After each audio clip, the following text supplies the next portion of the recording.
Selamünaleyküm muhterem abonatçılar. Bize Sputnik Bluetooth yanında şimdi yarım plan cayımız var. Ne gösterse fasatlar bittik.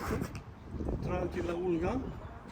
Tayar cay. Dokumentem tayar. Yine eldinde şimdi basatça eldinde boş şey. Hemen bir şey. Basatçası var. Cayımız su, suit, gaz transportta mamaya. Şu isan kısmınızı görüp çıkan denk.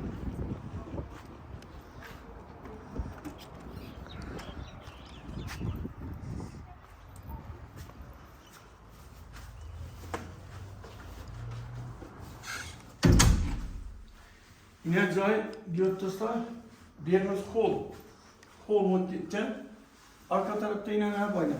Her bir adam için kılıç attılar var. Umanikle var, umanikle götürsler. Tayar, hemen sesi. Birimiz çok büyük pola geldi. Çok büyük pola. Naborlar tuttu. Benden başlayalım böylece. Birimiz yine spani hesabı, spani. Sütünem yak paramadı ya. Spani lakin normal indi. Bunlardan yaman. Bu zal yine çakta bu şeyini. Yurtdışta aboyan üzerine yaraşan aboy. Algan adamdır. Perdeden koyu verse caiz olur. Baskı, vakı aynen, dokumentleri tayar.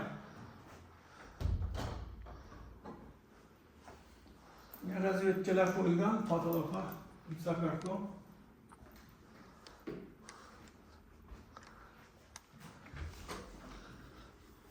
Birden bir kanatı var. Mini zaldan bir mini zal. Patologlar git sakartlo. Birden çok bir pol. Ben tarafta aynaları.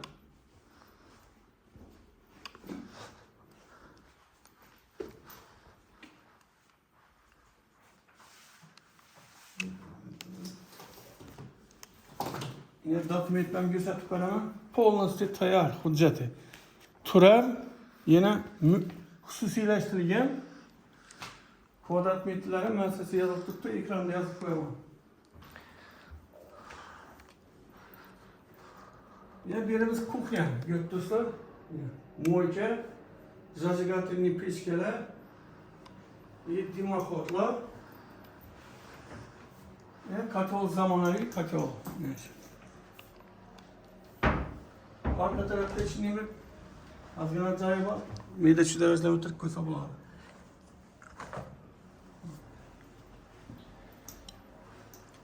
Berimiz sanozil. Unitaz, muaynek, duşavoy, ön taraftan gözüm. Soy.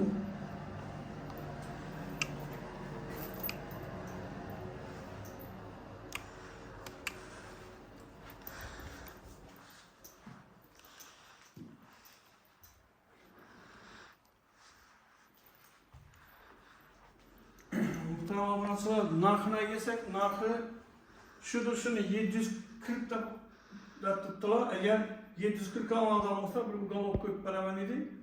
Eğer ugalopsuz sel kaçıp beraber idi. Ekranda narxı yazıp durardı. Benim olan telefon kararsa, Kingeroy'da geçkince hal, dolanıcı rahmet.